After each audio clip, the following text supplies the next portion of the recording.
quand on parle de l'enseignement à distance pratiqué par OTI aux parents, deux mots nous viennent à l'esprit qui sont réactivité et efficacité. Réactivité dans le sens où l'école a fermé le jeudi 12 mars. Le vendredi 13 mars, les professeurs étaient formés aux nouvelles technologies. Ils ont eu un week-end pour se retourner et le lundi 16 mars, chacun était derrière son écran à continuer une scolarité presque normale. Efficacité aussi, puisque l'école a décidé de garder les emplois du temps comme en présentiel pour ne pas trop déstabiliser les enfants. Donc les professeurs ont repensé leurs cours, ont travaillé d'arrache-pied et travaillent encore d'arrache-pied et pour continuer à transmettre leurs connaissances à nos enfants. En ce qui me concerne personnellement, j'approuve la réussite de cette méthode et je remercie de nouveau les enseignants. Et je les applaudis fort.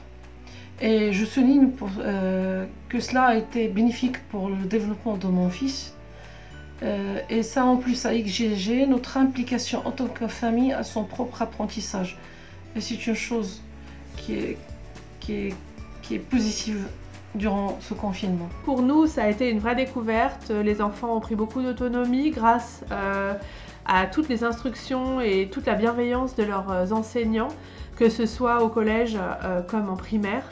Donc on est vraiment très heureux et on est très émus de tout leur travail et toute leur implication par rapport à l'apprentissage de nos enfants et de pouvoir continuer à leur faire et suivre un programme dans des conditions un petit peu compliquées et difficiles pour beaucoup de familles. Donc merci pour tout votre travail, merci pour toute votre organisation behind the scene, derrière la scène comme on dit ici.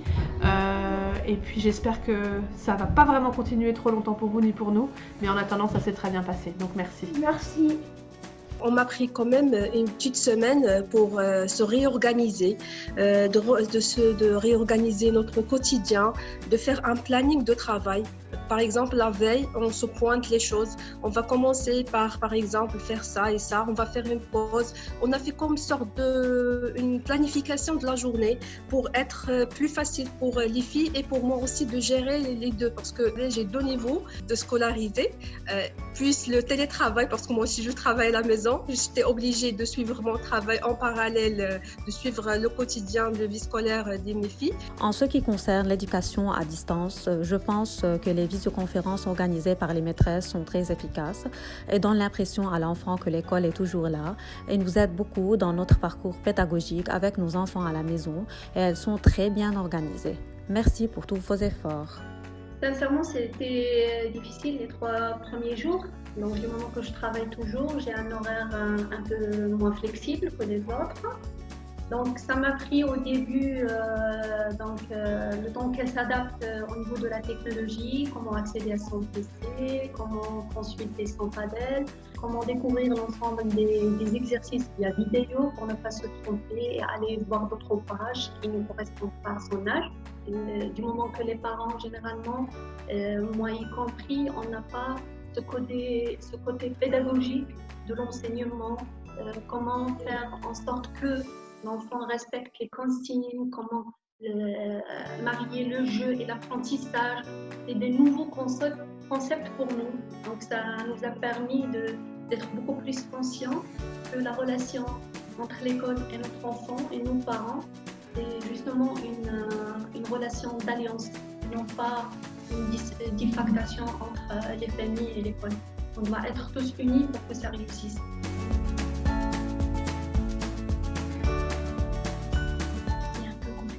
Au début parce qu'on ne savait pas vraiment ce qu'on devait faire. Du coup, on a dû se concentrer un peu plus, travailler un peu plus au niveau la matière informatique, parce que travailler à l'école et travailler à la maison, c'est deux choses différentes. Et le seul point commun, c'est qu'on travaille. Mais l'environnement, il est tout nouveau. On n'a pas vraiment l'habitude. Mais c'était aussi une bonne chose parce qu'on a pu s'améliorer dans certaines matières, faire de nouvelles choses, apprendre de nouvelles méthodes.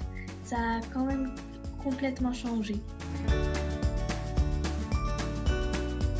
Et j'espère que bientôt on retrouvera notre rythme de quotidien, que les enfants retrouvent leur maîtresse. Et on félicite encore une fois nos enfants aussi de leur sens de responsabilité un peu plus tôt qu'à leur âge, mais ça fait chaud encore. Merci encore.